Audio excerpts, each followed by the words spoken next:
Hi friends, మీ favourite YouTube ఛానల్కి స్వాగతం. మనం ఈరోజు ఒక అద్భుతమైన ప్రయాణంలోకి వెళ్దాం. ఒకవైపు చరిత్రలో మునిగిన బౌద్ధ వారసత్వం, మరోవైపు ఆధునిక అభివృద్ధితో మెరిసే కొత్త రాజధాని నగరం. ఇది అమరావతి. మీరు ఈ నగరం గురించి విన్నారా, లేదా ఇంకా సందర్శించలేదా? ఈ వీడియోలో అమరావతి యొక్క గొప్ప చరిత్ర, బౌద్ధ వారసత్వం, ఆధునిక అభివృద్ధి మరియు తప్పక చూడాల్సిన ప్రదేశాల గురించి పూర్తి వివరాలతో తెలుసుకుందాం. సో ఈ వీడియో చివరి వరకు చూసి మీకు నచ్చితే లైక్ చేయండి, సబ్స్క్రైబ్ చేయండి మరియు బెల్ ఐకాన్ని క్లిక్ చేయడం మర్చిపోవద్దు. రెడీనా? అయితే ప్రారంభిద్దాం. అమరావతి ఒక పరిచయం. అమరావతి ఈ పేరు వినగానే మనసులో చరిత్ర, సంస్కృతి మరియు ఆధునికత యొక్క సమ్మేళనం గుర్తుకు వస్తుంది. ఆంధ్రప్రదేశ్ రాష్ట్రం యొక్క కొత్త రాజధానిగా అమరావతి ఎంపికైంది. కాని ఈ నగరం కేవలం రాజధాని మాత్రమే కాదు, ఇది భారతదేశ బౌద్ధ చరిత్రలో ఒక మైలురాయి. గుంటూరు జిల్లాలో కృష్ణ నది ఒడ్డున ఉన్న ఈ నగరం సుమారు 2000 సంవత్సరాల చరిత్రను తనలో దాచుకుంది. ఈరోజు మనం అమరావతి యొక్క గతం, వర్తమానం మరియు భవిష్యత్తును ఒక్కసారి పరిశీలిద్దాం. అమరావతి స్తూపం, బౌద్ధ వారసత్వం. అమరావతి గురించి మాట్లాడితే ముందుగా గుర్తుకు వచ్చేది అమరావతి స్తూపం. ఈ స్తూపం బౌద్ధ ధర్మం యొక్క గొప్ప చిహ్నం.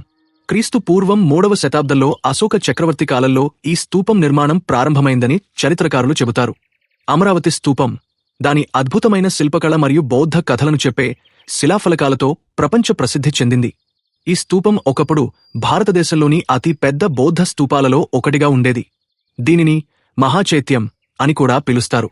ఈ స్తూపం యొక్క శిల్పాలు బుద్ధుని జీవిత కథలను, జాతక కథలను మరియు బౌద్ధ బోధనలను చిత్రీకరిస్తాయి. ఈ శిల్పాలు అమరావతి శైలిగా పిలవబడే ఒక ప్రత్యేకమైన కళాత్మక శైలిని ప్రదర్శిస్తాయి. ఇది భారతీయ కళలో ఒక గొప్ప ఆస్తి. అయితే ఈ స్తూపం యొక్క శిథిలాలు ఇప్పుడు అమరావతిలోని ఆర్కియాలజికల్ మ్యూజియంలో సంరక్షించబడ్డాయి. ఈ మ్యూజియంలో మీరు అమరావతి స్తూపం యొక్క శిల్పాలను, బౌద్ధ రాతి ఫలకాలను మరియు ఇతర చారిత్రక వస్తువులను చూడవచ్చు. ఈ మ్యూజియం సందర్శన ఒక చరిత్ర పుస్తకంలోకి అడుగుపెట్టినట్లు ఉంటుంది. బౌద్ధ చరిత్రపై ఆసక్తి ఉన్నవారికి ఈ స్తూపం ఒక నిధి. ఆధునిక అమరావతి కొత్త రాజధాని. అమరావతి కేవలం చరిత్రతోనే పరిమితం కాదు. 2014లో ఆంధ్రప్రదేశ్ రాష్ట్రం విభజన తర్వాత అమరావతిని రాష్ట్ర రాజధానిగా ఎంపిక చేశారు. ఈ నిర్ణయం అమరావతిని ఆధునిక భారతదేశంలో ఒక కీలక నగరంగా మార్చింది. ఈ నగరం ఒక స్మార్ట్ సిటీగా అభివృద్ధి చేయబడుతోంది. ఇందులో ఆధునిక సౌకర్యాలు, గ్రీన్ టెక్నాలజీ మరియు సుస్థిర అభివృద్ధి ప్రణాళికలు ఉన్నాయి. అమరావతి యొక్క నగర ప్రణాళిక అంతర్జాతీయ స్థాయి డిజైన్లను అనుసరిస్తోంది. సింగపూర్ ఆధారిత కంపెనీల సహకారంతో ఈ నగరం ఒక ఆధునిక మెట్రోపాలిటన్గా రూపొందుతోంది. ఇక్కడ అభివృద్ధి చేయబడుతున్న ప్రభుత్వ భవనాలు, అసెంబ్లీ, సచివాలయం మరియు హైకోర్టు భవనాలు అమరావతిని ఒక రాజకీయ కేంద్రంగా మారుస్తున్నాయి. ఈ నగరం యొక్క ప్రణాళికలో కృష్ణ నదిని కేంద్రంగా ఉంచి రివర్ ఫ్రంట్ డెవలప్మెంట్ కూడా చేపట్టబడుతోంది. అమరావతి ఒక గ్రీన్ సిటీగా కూడా రూపొందుతోంది.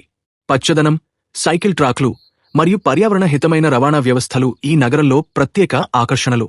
ఈ నగరం భవిష్యత్తులో భారతదేశంలోని అత్యంత ఆధునిక నగరాలలో ఒకటిగా నిలుస్తుందని నమ్ముతున్నారు. తప్పక చూడాల్సిన ప్రదేశాలు. అమరావతి సందర్శనలో కొన్ని ప్రదేశాలు తప్పక చూడాలి. ముందుగా అమరలింగేశ్వర స్వామి ఆలయం. ఈ ఆలయం శైవ క్షేత్రంగా ప్రసిద్ధి చెందింది. పురాణ కథల ప్రకారం ఈ ఆలయంలోని శివలింగం స్వయంభూగా ఆవిర్భవించిందని చెబుతారు. ఈ ఆలయం యొక్క పురాతన నిర్మాణం మరియు ఆధ్యాత్మిక వాతావరణం సందర్శకులను ఆకర్షిస్తాయి. తర్వాత ధ్యాన బుద్ధ విగ్రహం. ఈ అద్భుతమైన విగ్రహం అమరావతిలో బౌద్ధ ధర్మం యొక్క శాంతిని ప్రతిబింబిస్తుంది. కృష్ణ నది ఒడ్డున ఉన్న ఈ విగ్రహం ధ్యాన ముద్రలో ఉన్న బుద్ధుని చిత్రీకరిస్తుంది. ఈ విగ్రహం చుట్టూ ఉన్న పచ్చదనం మరియు నది ఒడ్డు దృశ్యం ఒక శాంతియుతమైన అనుభవాన్ని అందిస్తాయి. ఇక్కడ ధ్యానం చేయడం లేదా కొంత సమయం గడపడం మనసుకు ఎంతో ఆనందాన్ని ఇస్తుంది. అమరావతి యొక్క సాంస్కృతిక ప్రాముఖ్యత. అమరావతి కేవలం ఒక రాజధాని నగరం లేదా బౌద్ధ క్షేత్రం మాత్రమే కాదు, ఇది ఒక సాంస్కృతిక కేంద్రం కూడా. ఇక్కడ జరిగే కళామత సంగీత ఉత్సవాలు, సాంస్కృతిక కార్యక్రమాలు ఈ నగరానికి ఒక ప్రత్యేకమైన గుర్తింపును తెచ్చిపెట్టాయి. అమరావతి యొక్క సాంప్రదాయాలు మరియు ఆధునికత యొక్క సమ్మేళనం ఈ నగరాన్ని ఒక ప్రత్యేకమైన గమ్యస్థానంగా చేస్తుంది. ఎందుకు సందర్శించాలి? అమరావతి ఒక చరిత్ర ప్రియులకు, ఆధ్యాత్మిక యాత్రికులకు మరియు ఆధునిక నగరాలను చూడాలనుకునేవారికి ఒక గొప్ప గమ్యస్థానం. ఇక్కడ మీరు బౌద్ధ చరిత్రను అన్వేషించవచ్చు, ఆలయాలలో ఆధ్యాత్మిక శాంతిని పొందవచ్చు మరియు ఆధునిక అభివృద్ధిని చూసి ఆశ్చర్యపోవచ్చు. కృష్ణ నది ఒడ్డున సమయం గడపడం, స్థానిక వంటకాలను ఆస్వాదించడం మరియు అమరావతి యొక్క సాంస్కృతిక వైవిధ్యాన్ని అనుభవించడం ఒక్క మరపురాని జ్ఞాపకం అవుతుంది. ముగింపు. ఫ్రెండ్స్, అమరావతి ఒక అద్భుతమైన గమ్యస్థానం. ఇది చరిత్ర, సంస్కృతి మరియు ఆధునికత యొక్క సమ్మేళనం. మీరు ఈ నగరాన్ని సందర్శించే ప్లాన్ చేస్తే అమరావతి స్తూపం, అమరలింగేశ్వర స్వామి ఆలయం మరియు ధ్యాన బుద్ధ విగ్రహం తప్పక చూడండి. ఈ వీడియో మీకు నచ్చిందని ఆశిస్తున్నాను. నచ్చితే లైక్ చేయండి, కామెంట్లో మీ అభిప్రాయాలను తెలియజేయండి మరియు మీ ఫ్రెండ్స్తో షేర్ చేయండి.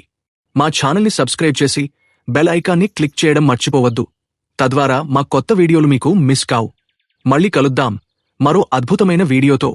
అప్పటి వరకు టేక్ కేర్. By by.